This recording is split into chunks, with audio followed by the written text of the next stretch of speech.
Mga kapuso, atong makauban ang boxing pride sa Jansan nga naka-knockout og kalaban sulod sa 25 seconds lang. Atong makauban dinhi sa GMA Jansan Station si Christian Laurente. Hello Christian ug welcome dinhi sa At Home with the GMA Regional TV. Kumusta man ka? Kawayan sa Ginoo, okay lang kayo. Ug salamat sa pag-invite sa ko diri sa inyong station. Ug bless kay ko nga gitagaan ko niyo opportunity. Thankful pud mi kay imong gi-grant ang among request nga mahimong guest namo karong buntaga. Christian, sa imong dula sa blow by blow sa Mandaluyong, imong na knockout ang kalaban sulod sa 25 seconds lang. Unsa bay sekreto nga sa first round pa lang na knockout na gyud ang kalaban? Honestly, wala ko nag-expect jud nga ingato lang kasayo mahuman ang fight kay syempre akong kalaban nagtraining sad ko, so wala jud ko nagdahom nga nato ka early mahuman ang fight. Mo tong na medyo na ano sad ko, medyo pati ako na surprise sad ko nga nato. Siyempre, tungod sa imong kadaugan sa Mandaluyong, nakuha nimo ang title nga Philippine Boxing Federation Super Featherweight Champion. Unsa ang imong mga naagihan ba o mga challenges una nimo nakuha ang titulo? Una, ang training process sa training, grabe gid ang disiplina, hard work, dedication, o una sa tanan ang consistency.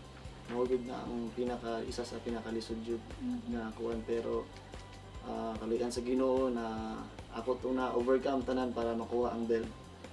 Ayan, so kanina sa atong tubangan karon ang belt, pila ba ni siya ka kilo? Unsa sa feeling nga madjugaan lang siya? Unsa sa feeling nga naa sa imuha karon ang kaninga title ug ang belt? Una, medyo blessed kay ko kay first na ako nakakuha og belt jud, ever since kay dati sa amateur medal lang man, pero karon first time na ako nga nakuha og belt nga Philippine title belt. Ug syempre mas tason pa na ako kung goal na ako nga maging world champion dili sa Pilipinas.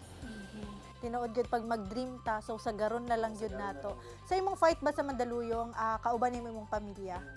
Akong mama o akong papa, kaya akong papa man ang ako ang trainer. So nagid siya tanan fight na ako nagid siya.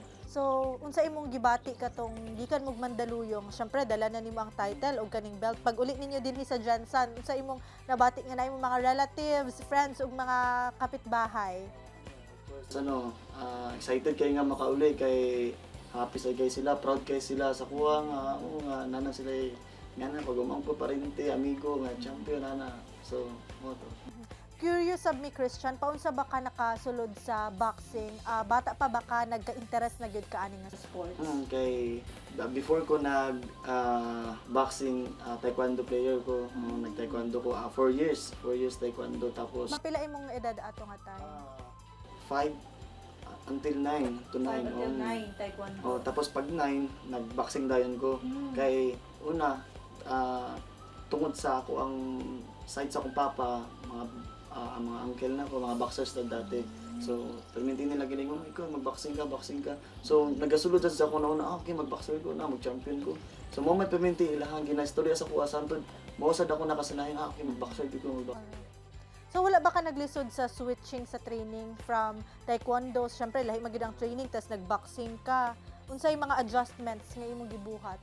Ang pinaka talaga lisod jud tong ang footwork kay ang sa taekwondo permin ka mag-bounce, kumbaga more on footwork ang taekwondo, ang sa boxing kay sumbag. So mo tong unang fight jud ako, mas sige kog dagang kaysa sa sumbag.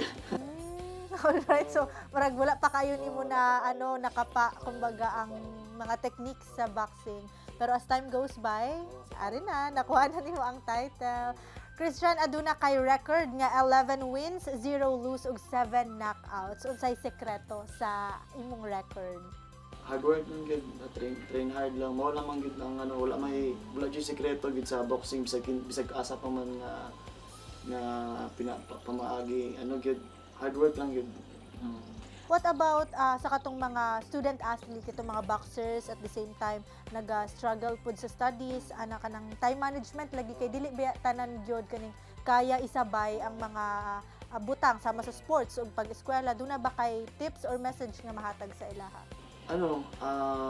Ako kay nakatry sad ko na being student athlete sa Baguio ko.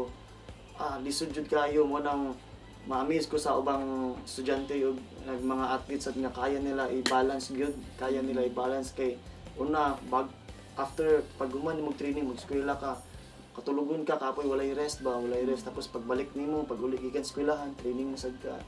So ang ano lang ano gyud ma-amaze jud ko sa tanan nga mga student athlete gyud nga nakaya nila na nag-graduate sila ang uban nag-graduate. Sama sa imo Christian nga ano kaning maingon man gyud nato nga nagmalampuson ka, successful ka sa imong field sa boxing karon.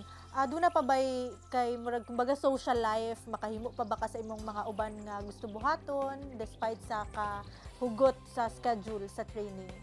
Ano pero panagsaon lang jud kayo kumbaga pero mas okay naman na kay ano mas ginahimo na ko ang mga priorities jud nako so kaysa naman sa mga lingaw-lingaw lang so okay man okay napoy mga time nga magsabay mi sa akong friends mga igsuon ako pero mostly sa gym balay ano kay ang gym na mo ug balay tapad lang unay kayo tapos layo ko sa city layo amo ang balay sa Bawing. Okay. Na ba kay mga moabutay pa nga dula? Ano naunta ko'y fight na next month pero na-cancel kay napay mas siguro mas better opportunity basig sa February or March pero wala pa final na ano. Wala pa final. So bisan pag wala pa fixed good nga schedule sa imong dula, doon na ba kay mga training na karon continuous? Everyday para at least dili mag physically fit permanente. Dili manambok, kumbaga always fit lang gid ba. So dapat maintain gyud ay. So dito na magsulod tong imong giun na nga may fight man or wala, consistency, discipline. Alright. Christian, doon na tayo mga kapuso karon nga nagatanaw hilabi pa kadtong mga student athlete nga naga-admire sa imuha sa kung unsa man ang imuhang naabot karon. Doon na ba kay mensahe nga buot ipaabot kanila? Go ahead.